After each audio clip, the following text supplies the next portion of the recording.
All right, welcome to How to Ruin the Value of Your Guitar, aka Stupid People Do Stupid Things. So, we're going to take a look at so-called custom guitars across the internet that are for sale. So, these are real guitars that people are trying to get real money out of, in some cases, from eBay, from Reverb, from Craigslist. And then at the end, we'll actually even have some other things they call custom that are newly made that are highly dubious as well. But let's get started with this gem right away and just dive in. So this apparently used to be a Charvel.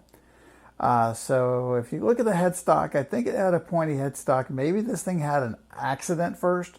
So take a look there at the lovely 5+1 string arrangement. That's awesome. And then, of course, the body. Oh, my God. The colors alone will just make you retch. I love the red in there for some reason. I'm pretty sure this used to be a hum single by the way it's routed, although the one being crooked makes no sense. I guess it was routed for that Floyd. I have no idea. The two little extra switches. The monkey paw grip, sort of, or the lightning holes. And please, somebody in the comments explain to me the purpose of the bass thumb rest sitting above the humbucker. Combine that with the worst, strangest textured paint job, and this is a real winner. Oh, and let's not forget I love the strap connection system as well. So this one was special. All right, so now we've got on to somebody who's a little more artsy. Not sure exactly of the finish. I think it is just pulling down to the wood. It's kind of interesting.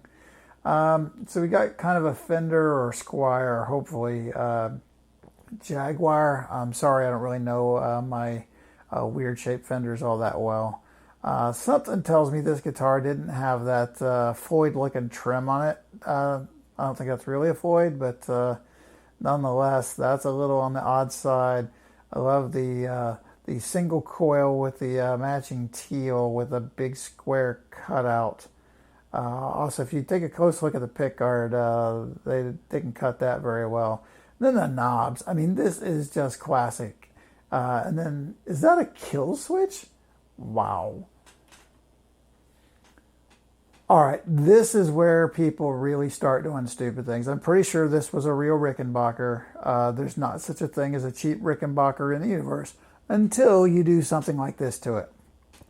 The routing for the pickup, the fact that the screws for the pickup are under the clear pickguard, the Bigsby, I think that's a pickup sitting where the bridge used to be. And oh my God, take a look at the single volume knob. This is broil, bake, preheat. So an ancient range oven knob. This is disgusting. And of course, you can't have a custom guitar unless you add some pickups to it. So look at this telly that the neck purports to be a Fender. God only knows. So guessing it started off with that humbucker in the front and a single coil, but that's not good enough. Let's add another single coil sideways. Then we've got the humbucker. We've got the most rigged bridge I've ever seen, that trapeze tailpiece. And then those are some interesting knobs there too, especially the middle one. Oh, here's another creative genius. So this is a Carvin AC50. I've actually always wanted these fretless. I've heard them, and I think they sound pretty good. I've just never had a chance to play one. So normally it's just an acoustic electric bass, thin line, kind of like a Kramer Farrington would be. So a lot of these geniuses decide, well, I wish I knew what a Bartolini's would sound like in this acoustic bass. And this guy's just bolted a pick guard with controls with a pair of real Bartolini's P-bass pickups over and through this sound hole. And then to top it off, bolted on a thumb rest there at the top. This is awesome. All right, and continuing with our theme of more pickups equals better. This is a Yamaha BBGS, or excuse me, maybe it's a BBG5. I've owned one of these. I have a couple of the 4-string versions. Check my channel. Matter of fact, I'll link it right here now. I have a video to a 4-string blue one. These sound amazing. They sound like a Fender Jazz. Well, at least they do if they don't have a pair of Bartolini, I think it was Bartolini, soap bar humbuckers added. Now, what's really interesting is this would have had 3 knobs right there kind of across the top. So they've still got 3 knobs, but for some reason they had to drill some additional holes. The other wonderful mod here, I guess they put a pick guard on this at one point. This did not have a pick guard. You can see it had a nice, it's just a veneer top. But look at all these extra screw holes everywhere. What the hell? Oh, and how can you do this? Rickenbacker 4003. This is, these are tremendous basses. I don't own one at the moment. I've had them before. So we've added this single coil jazz pickup in the middle, but somehow we need an additional 4 mini switches there. And then at least they tried to keep, you know, in the Rickenbacker theme. And when they added 2 more pots, they still use the stock Rickenbacker knobs. That's a nice touch. All right, so here's yet another one.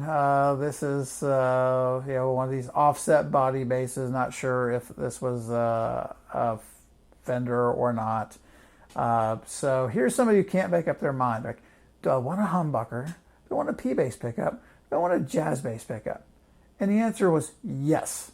I believe the P-bass pickup is DiMarzio.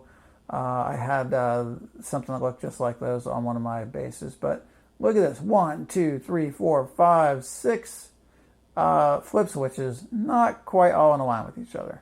Yeah, you want to run the value of something, do that. All right, now this is really interesting here. So apparently Donor Designs, or does that say Boner Designs, warming hearts with cool guitars. All right, so looking at that one pickup, maybe they also built the previous one. So this used to be a Squier vintage modified 70s jazz. This I think was the original model that came out. So this would have been just a standard jazz bass. They've added a custom pick guard, and of course we have a humbucker in the front, then the 2 jazz pickups, and then another jazz pickup. And then they put an expensive Babbitt's full contact bridge on it. But look at the controls. Oh my God, 1, 2, 3, 4, 5, 6 knobs. You got stereo outs. 1, 2, 3, 4, 5 switches. Who's gonna buy this? They did this on purpose to sell it. Unbelievable. All right, so here's a Fender JP90, or at least what's advertised as one. It's got a JP90 neck on it anyway. Not sure about the body. So, of course, more pickups is better, and then, you know, some shiny mirror tape is always good. And then show you that, yeah, it was a JP90. The big thing about this, they wanted $1,300 for this custom bass. All right, so this looks a lot better. This supposedly, which I'm dubious of, this supposedly is a 1977 Fender Precision bass with very rare reverse headstock matching neck. I don't think so. So we've got some very strange aftermarket pickups for the P and the J, and then that's a guitar humbucker on there. I mean, give me a break. So here's a closer view. You know, got some nice looking hardware. It's actually a fairly good looking bass, you know, as a bass. This, I think, is just a water slide. Please, somebody comment. I have no idea, but I don't think that's real at all. And then look at the back of the neck. Cleanest could be 1977. Give me a break. Oh, and this monstrosity was also like $1,300. All right, so now we're into a different form of customization. Everybody's an artist, everybody's a painter. This looks like somebody just let their kid go to town, doesn't it? And then, of course, the background, I think, is an artificial Christmas tree. That's a nice touch. All right, look at this. We got a gem. Oh, that's not a gem. It's a piece of crap. I think that might be an RG. It probably is maybe a low-end RG, I hope. I love the wannabe monkey paw. You know, can't cut out the right ones. So we're just going to do what we can. And then this paint job. This is classic. I'm not sure what they were going for here, but it is god-awful. And, of course, it matches on the back. So here's another kind of common trend in the custom guitars. You know, you kind of have one color and pattern underneath, another color on top, and you know, wipe some paint off or something. It's hideous, but these guys are proud of it because you know, JV Guitars wants you to know this is their image. And yes, the back is no different. All right, so a lot of people love to swirl guitars. Check my channel, I've done it myself, and at least you'll see I've done some that look pretty good. The colors and stuff, really not all that bad. The pattern's kind of funky, but the thickness of the paint on this is incredible. This is a really cheap Ibanez Geo. But look at this. I can't believe that they purposely, you can see they put a bunch of light on this to show you how thick and nasty this is. And check this out. I mean, disgusting. And again, they did this trying to sell it. And of course, cheapest, nastiest tuners on the planet. But I saw another picture. This is definitely a Geo. All right, so here's another eBay seller looking to make some money. So I think this is a $300 PV tracer. It's just one of the Chinese imports that it's hard to give away for $100. I'm not sure what he's going for, but it ain't working. Oh, even better. He applied the treatment to the neck. Doesn't that look swell? All right, so this, believe it or not, is available for the small pittance of $600 on eBay as we speak. It's advertised as a new guitar that's custom painted. And I guess that's a clear pick guard on this. The paint job, the controls stuff visible. But what I really love is how expensive it is and the fact they claim it's a new guitar. I'm pretty sure that says Kramer under there, and it's probably one of the cheapy imports from like the 90s, the Music Yo era. Oh, and look at this. Sergio signed it. So the artist had to pen it, and then look at the texture of the paint. I guess it was brushed on. Oh, this one's really interesting. This is obviously just a cheap guitar. I mean, that humbucker screams cheap, cheap, cheap. I kind of like this. It's really kind of out there. I guess my question is why? All right, this is going to look familiar because I believe we got some more Sergio's work here. Again, this was a $600 guitar advertised as brand new. Looks to me to be just a cheap Squire, like the old school cheap one. So again, we got the clear pick guard, except he's painted some of it. And closer up, you can really see the quality of the paint job here, and then the fretboard looks nasty too. Yep, there we go. Sergio has done it again. All right, so I assume this is like an Epiphone EBO, EB1. Sorry, I don't know my models all that well. Not sure what they were going for. All right, this is something you start to see on a regular basis. And again, this is some seller who's thinking they're going to get like $200 or $300 out of this guitar. Obviously spray bombed and just kind of sanded back, multiple colors. It looks just as good on the back. All right, this is interesting. So this was listed that it used to be an Epiphone SG. So we've got some little stickers over some of the dot inlays. It's been burnt. Someone's carved into it. Some color added. Just bad.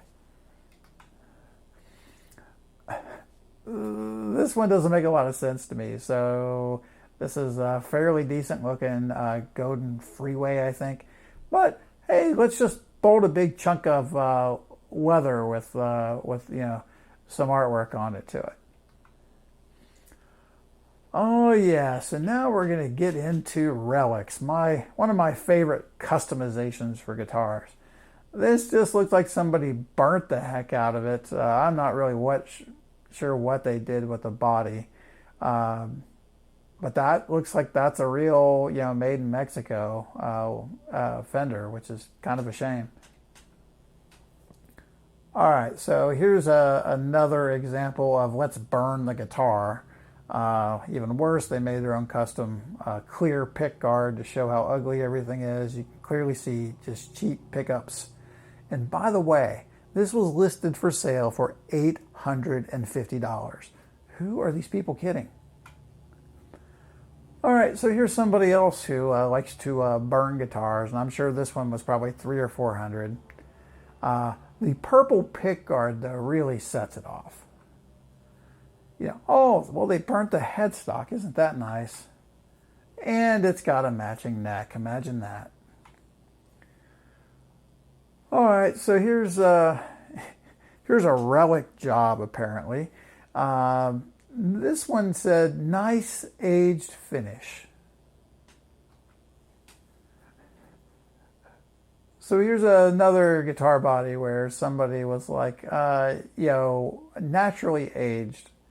Yeah, looks like crap. All right. I don't even know what these people are doing. I mean, obviously they've painted some black on top and they've sanded maybe chemicals, but God, that looks awful. Hey, that matches on the back. All right, here's somebody else that's trying to approximate that well worn in look that's so popular these days. And here's another one. This one kind of smacks of paint stripper.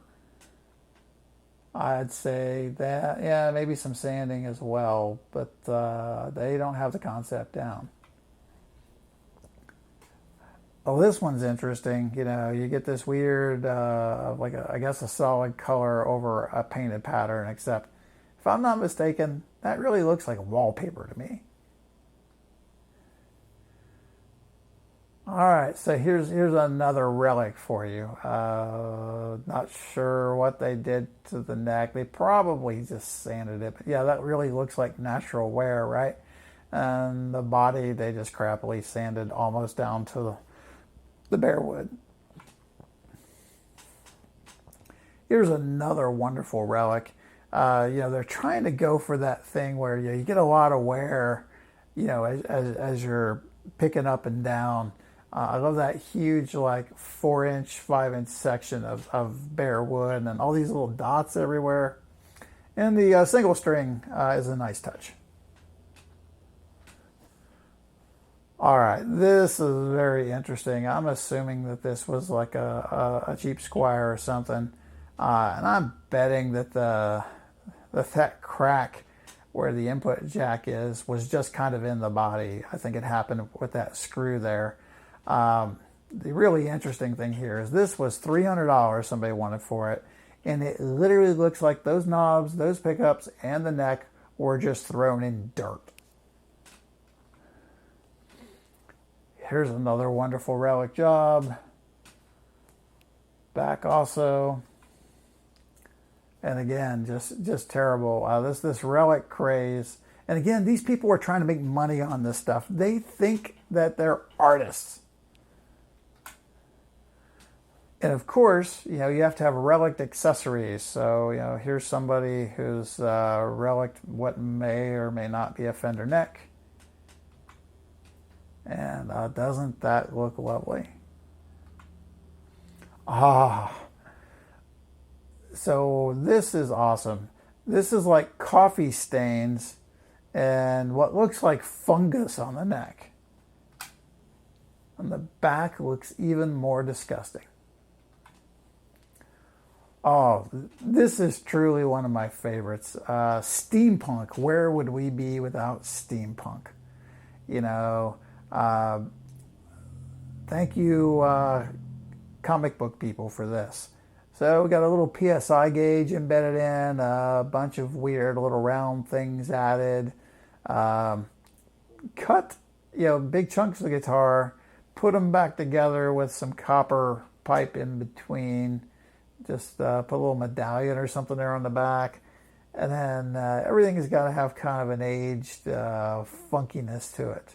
I don't know if this is your thing. I guess more power to you. But, ugh. Oh, and of course, the steampunk stuff has given rise to kind of copper plating stuff and trying to oxidize everything. This just looks like it'll give you tetanus if you touch it. And of course, we have a matching headstock. What's really funny here is the rodent logo there. That's a nice touch. Is it supposed to be a possum? And of course, need a nice flying V with a nasty corroded pickguard and aged hardware. Here's a close-up. Might even, the texture on the body is even strange looking. All right, so here I believe is our last corroded job. So we've kind of mixed Mr. Relicking, Mr. Burning, and our corroded, all probably on maybe an Epiphone Les Paul, maybe cheaper. All right, so here's a guitar that doesn't make any sense. So now we're getting into purpose-built guitars. So this guitar is brand new from whatever manufacturer. It's like $1,300. It looks chintzy as hell. The body shape is all wacky, and the relic job is kind of strange. And they want real money for this. I don't know who buys this stuff. All right, so here's a guitar that apparently somebody made. I guess this is kind of a dobro resonator style. It's hard to describe this one in words, but what's really nice is they're very proud of their tool set in the background to let you know that they worked hard to make this happen.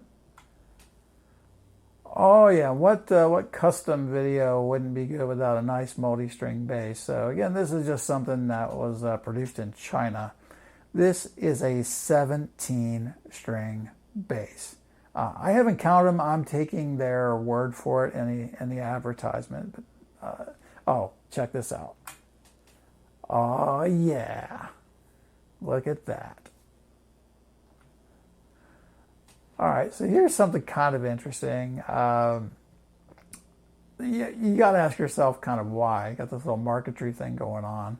I mean, the kind of woodworking and the finish on that looks pretty good. You can tell it was just some real cheapy one pickup Les Paul bolt-on, I'm sure. It's like, if you could do that, why not do something real? Oh, yes, the toilet bass. So it looks like maybe a square neck, and I think that's American standard.